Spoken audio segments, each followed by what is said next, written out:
Paul Willis. I won't say too much about him. Most of what I'd say is on the program.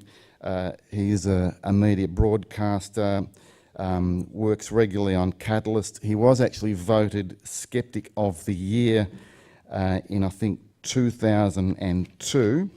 And he is going to be speaking on partly on the theme of the conference, why does the media insist on getting it wrong? Paul Willis.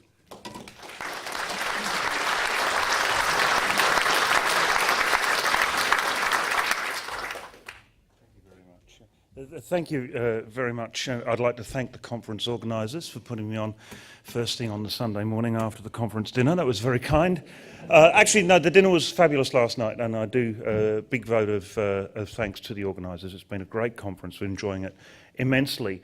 One slight problem with this talk is that yesterday we had at least 4 of the speakers go through point by point virtually everything I want to say this morning. So what I'd actually like to do is, rather than make this quite a formal little presentation and then get questions at the end, I'd actually like interaction. So if you've got a question or you want to make a point, don't just shout out, but raise your hand and we'll try and make this a little more of an interactive presentation. Interestingly enough, you'll notice that even on the first slide, it's not why do the media insist on getting it wrong. I've even got the first slide of my presentation wrong. Why do the media always get it wrong? I don't believe that the media always do, and certainly I don't know of any cases where they deliberately get things wrong. But I thought what I'd like to do is go through some cases and allegations of the media getting it wrong, and in some cases maybe put a different spin on it, a different slant, a different perspective to show that, well, perhaps maybe we shouldn't consider it being wrong in that case. There certainly are cases where the media has got it wrong, and I'll gladly look at some of those cases. And I'd also like to discuss some possible ways that the skeptics can become involved in helping prevent the media get it wrong, or also get out the skeptics' message, the skeptic side of the argument in case where it's debated. Now, I suppose the best starting point is who says that the media get it wrong, and essentially it's you guys. The skeptics are always saying that the media get it wrong, and I thought, well, if I'm going to look for examples of the media getting it wrong, where am I going to go looking? And I went to the Bench Spoon nominations for 2006. Intriguingly, there were, by my calculations, there were 137 nominations. Of those, 100 were unique. So, you know, Brendan Nelson got 10 or 12 nominations last year. That claps down to 1. So there's 100 unique nominations there. Of those, 31 unique nominations are for the media or are related to the media. So about a third of the nominations for the Bench Spoon, about a third of cases where people consider that paranormal piffle has been perpetrated occur within the media. So let's go through and have a look at some of these cases that were put forward. This is my favourite, the blunderbuss approach, whereby essentially it's the whole of the media that's got it wrong. I don't actually think this is a particularly useful complaint to make of the media. I mean, it doesn't actually advance the arguments of the skeptics, for example, just to say that all the media have got it wrong. That's why I love this one. It's great. We all have a sense of pride because we all get a sense of ownership in this one. Now, what I've done is, in this case and in some other cases, I've just put I've literally lifted these directly off of the website, which is my way of saying I do not own any of the spelling mistakes for a change. And I've highlighted the basis of the complaint, the allegation of the media getting it wrong. What's Good For You on Channel 9 got 4 nominations in the 2006 Bench Spoon. And the first one concerns, by Steve Cooper there, concerns the way in which they deal with statistics.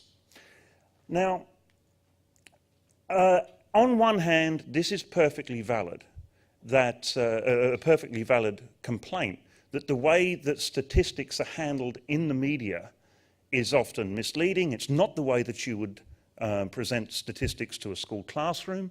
It's not the way that you would put a statistical argument or an experimental design together for a first-year university course, let alone for a peer-reviewed publication. However, I would argue that that's not really the media getting it wrong. The problem is that a program like What's Good For You, or the program I work on, Catalyst, any television program, is not a lecture in statistics. They are entertainment.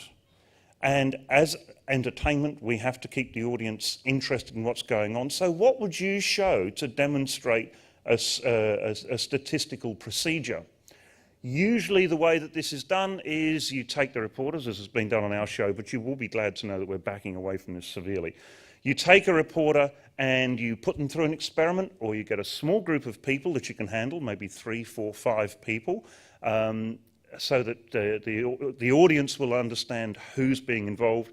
You put them through a statistical procedure or an experimental design, and you come up with conclusions at the end. If that was done and presented as the definitive proof of that particular phenomena, I think there would be a really strong case of saying, look, the media's got it wrong here. But invariably, and the way that it's certainly presented on our program, and in fact on What's Good For You, was that they did make the point that they were using small sample sizes, that this was just a small test, a demonstration type test of this particular phenomena on this particular occasion. With Steve's, I can't see there. I don't think that he nominated what particular phenomenon they were looking into. And invariably, when we do this sort of presentation in the media, we will refer to more detailed studies and the results, and we'll compare the results we get out of it. Yeah. In that case where you deliberately use one of the reporters as a really small sample, does it ever happen that you sort of deliberately redo the test if they don't show up the middle trend, what you expected? No. Well, certainly that's never happened on our program. So we don't engineer the results to fit in. And certainly on our program, and I'm pretty sure they would do the same on... I'm just getting the microphone for a question, Pete. Oh, okay, thank you. Yep, that's fine.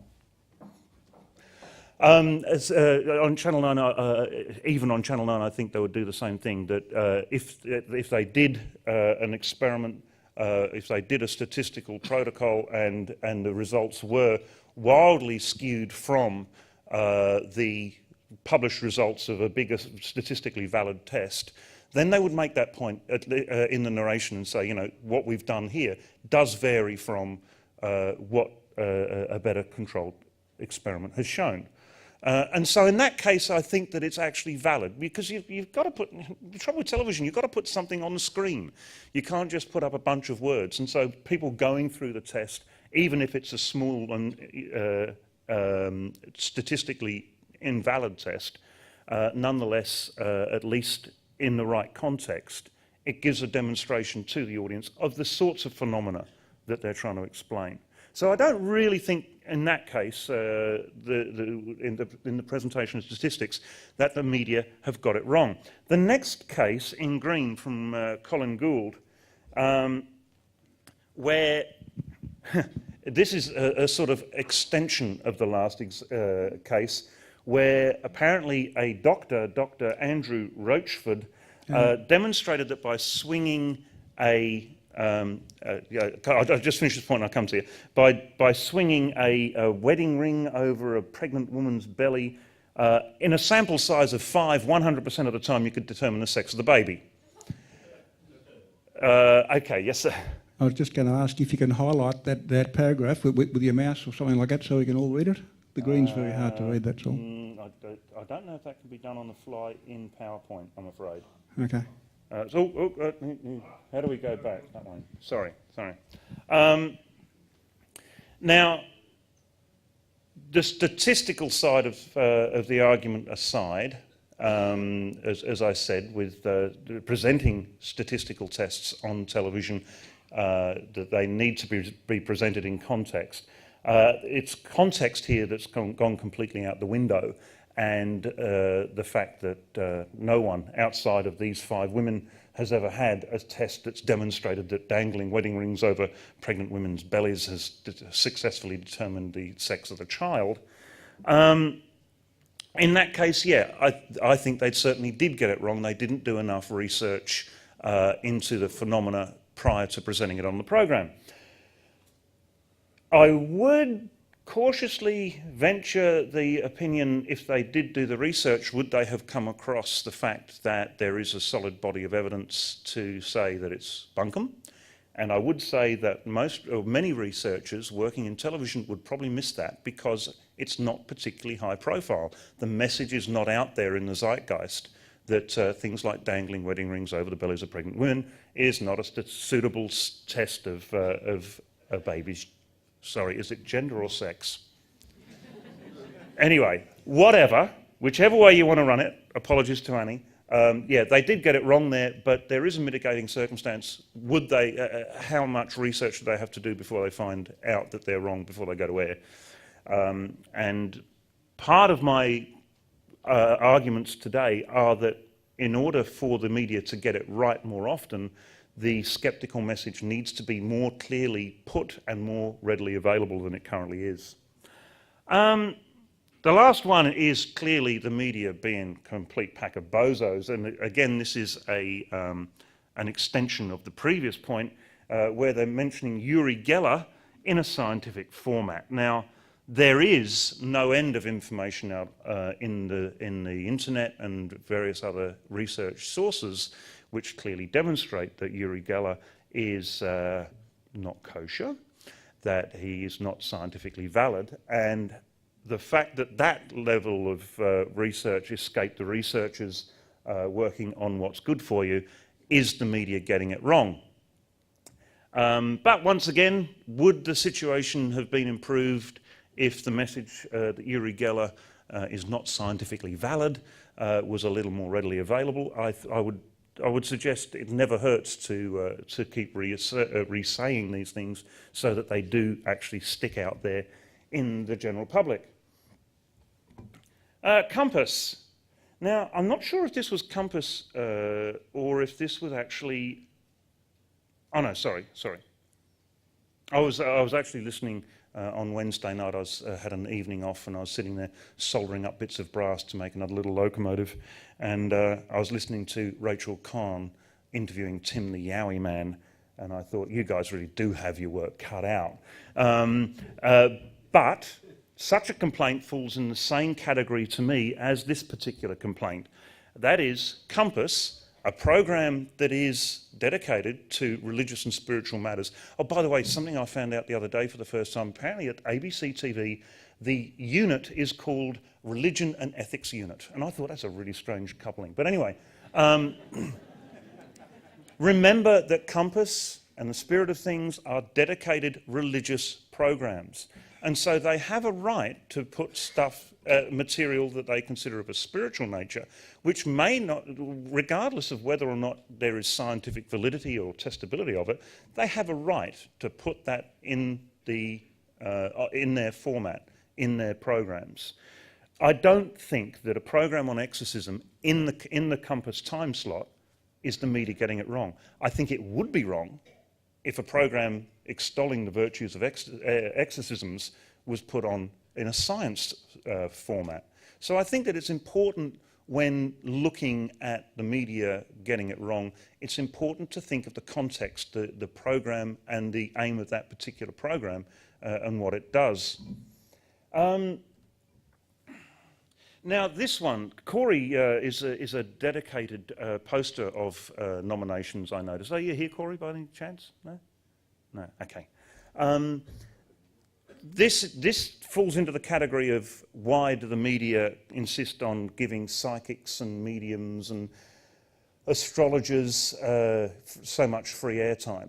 The reason is quite simple. It's entertainment, it keeps bums on seats, people watch, people tune in, and that is the raison d'etre, if you'll murder my French, for the media to exist, is entertaining people. However, if there's a valid complaint against having psychics and mediums on the media, the complaint would be, okay, where's the other side of the coin? Where is the programming demonstrating that you can't actually predict the future? No, you don't have extrasensory skills. Again, that message does not come through particularly clearly, and we do need more programming of a skeptical nature. And when I read this nomination, I actually thought, what a wonderful missed opportunity.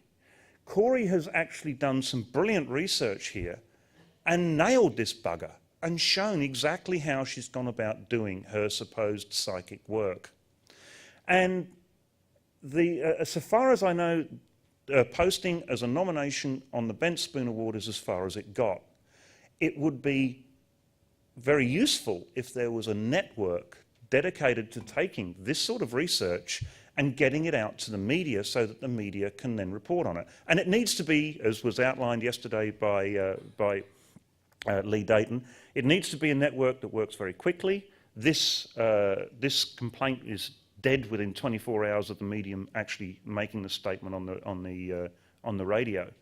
But there is certainly a call for a media network, an information network from the Skeptics, dealing out just this kind of information. There are a lot of radio stations in particular that would be only too happy to do an interview with Corey about this piece of research they've done undermining Deb Webber's research. The way that would work is that within 24 hours of that radio station making that thing, that claim, what you see there has been faxed to major radio stations across the country with contact details. For more details and interviews, contact Corey Watts, bang. That story would have got a big run. It would have balanced things up. It would have helped the media not get it wrong. But unfortunately, I don't think that's what happened. Do correct me if I'm wrong, but I don't think that's what happened. Paul? Correct. Ding, ding. Voice from the past. There's a couple of notes about Deb Webber. She apparently has a little group in Blackall, central Queensland, and these people are very disappointed with their readings from Deb Webber. And we've had a number of calls back from to me and to, I think Barry's had some, and Lynn indeed, they're really concerned that Deb Webber is cheating people, and it's I don't know, there must be half a dozen or 8 of them in a little group, and they've actually got themselves, I believe they're going to write something up, maybe it'll even appear in the Skeptic. But they're really giving Deb Webber a hard time, and it's excellent stuff. Well, that's good. I mean, another point to make is that one reason why mediums and astrologers and psychics are so much more prevalent than skeptics on the media is because they spend a lot of time plugging the media with their wares. So that DJs know that they're there, they know that at the drop of a hat they've got someone in to fill 10 minutes that is a hole in their programming.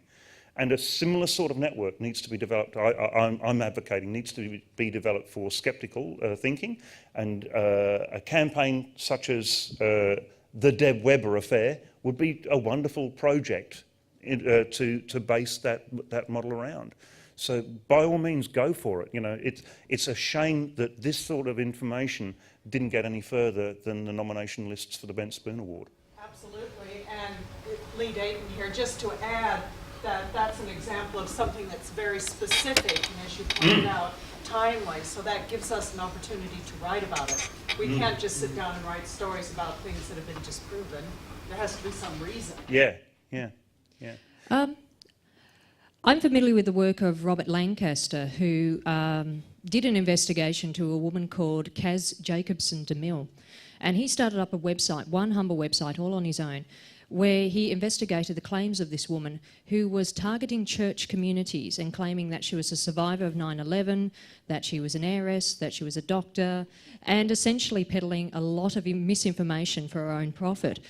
More recently, he's managed to find that he's pretty much nearly shut her down simply by cataloguing everybody's experiences of where she has been and what she has said and just putting up on one website. More recently, he started targeting Sylvia Brown with his new site called stopsylviabrown.com, similar to his stopkaz.com.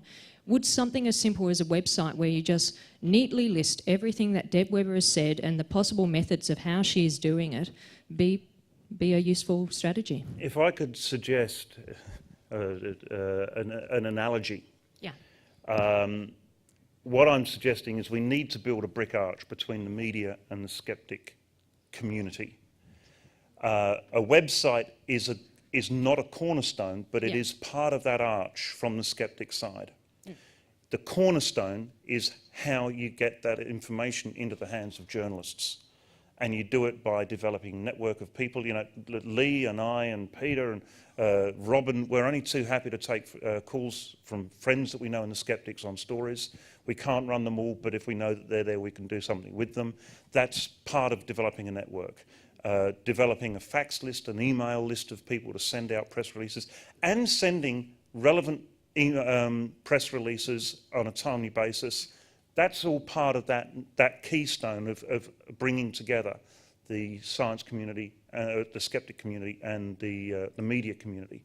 A website's great, but you need to be able to direct the journalists to that website. And so there's that keystone there that we need to get in place. Let's move along, unless there's another question, Darcy? No.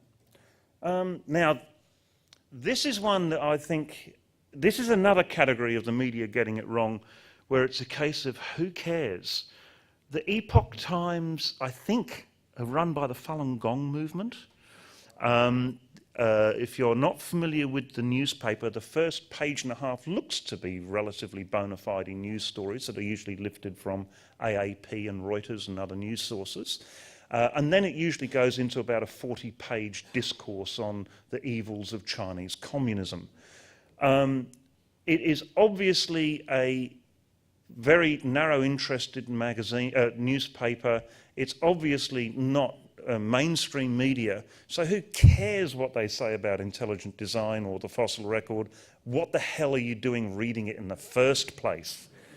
So, and there are a number of other, I would put Nexus magazine in the same category. If you know they're fruit tingles, you don't get a brownie point for pointing out that they're fruit tingles. Ignore them, move on. Instead of reacting, act. Get out there in the media with your stories rather than telling everyone else why everyone else's stories are wrong. Now, is Douglas in the audience, by the way? Okay, that makes this a little easier. I've been a little bit sneaky with this one. If you read this article, and if you'd read this on the internet, or if you had this as a letter coming into you at the Skeptics, I think you would dismiss it as the work of a conspiracy theorist, of a Fruit Loop, someone who's ranting and raving. No, I want to run it for Skeptics. Yeah, Robin comes into this a little more than you might anticipate, actually, Barry.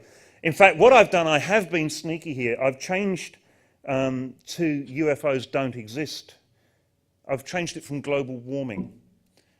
The subject matter of this complaint was that as a greenhouse skeptic, this person was nominating Robin Williams for presenting greenhouse science on The Science Show. My concerns here are a couple of fold. Firstly, the way in which it's done, you have to be careful about the way you raise objections, because if you do appear to be a conspiracy theorist, I think you shoot yourself in the foot quite openly, and in fact end up arguing against the very things that you're supposed to be arguing for. The other thing is that, as was enunciated yesterday, there is a very real case to be made for climate science and global warming, and I think it's an issue that we do need to address very clearly. And also, I should point out that when I was discussing this particular complaint with Robin the other day in the office, he has pointed out that since John Howard has now seemingly embraced global warming, Robin Williams is now a greenhouse skeptic. Another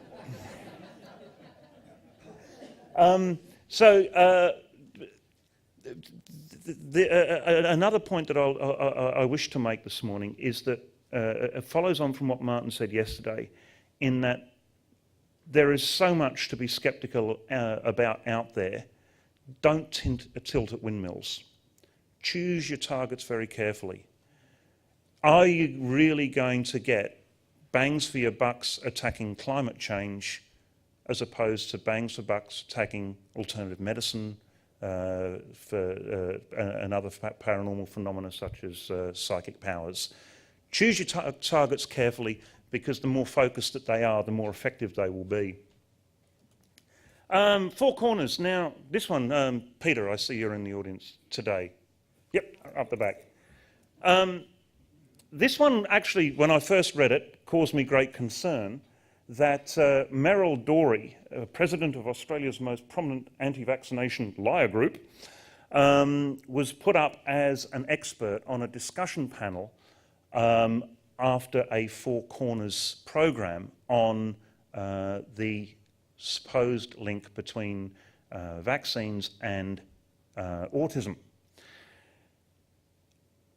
A couple of points need to be made to put this into context. Firstly, it was not an ABC program, it was a BBC Horizons program, which means that we have at the ABC no real opportunity to get in there and change the content of it. We have to buy it lock, stock and barrel, and editorially we're not allowed to go in there and start recutting it. Secondly, the program itself actually came down quite strongly and said, look, there is no link between autism and MCR, that issue had been raised by a couple of scientists and discredited thoroughly. And when you actually go to the debate, it turns out there were 4 people on the panel, of which Merrill was one. The 3 others were certainly very pro-vaccination. And I spent the time, and there's the website there, going through the discussion, which is still available. And I think any impartial reading of those discussions on that forum would show that Merrill was well and truly done over, not only by the 3 other experts on the panel, but also by many members on the forum itself. The point to make here is that the media should not proceed in picking favourites and shutting down certain areas of debate. They should be allowed to stand or fall by their arguments in the public domain. And so therefore, having Merrill as one person against 3 on a forum, I think was actually a valid call. And in fact, I went and spoke to Mike Doyle, the executive producer of Four Corners, who was responsible for picking that panel, and this was his response as well. As much as I know that the vaccination mob are a bunch of liars, as much as I would dearly love for them to just shut up and piss off, it's not the media's job to shut them down. They must be given an opportunity to state their case, and then it is up to other groups to pull them apart and show why they should be shut down. So sorry, Peter, I would have to disagree with you on that case and suggest that on closer investigation, I don't think the media got it wrong here by putting up the anti-vaccination thing.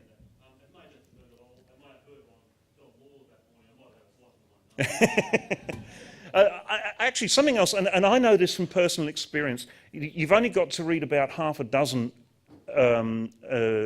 nominations for the bent spoon, choose them at random. You've only got to read about half a dozen of them and you realise that many of them are really written in a mood of disgust and anger and frustration straight after the event. I know from personal experience that's how they're written. I would strongly suggest that from now on, you put a little banner up the top saying, before entering your nomination for the bent spoon, go away and have a cup of tea and think about it, because again, coming back to Martin's point made yesterday, don't tilt at windmills. We need to select our targets very carefully and go very strongly at them, and going off in anger just dissipates our forces. Our forces, God, sound like George W., don't I? Okay, so what can be done? I've got 3 points here that I'm recommending.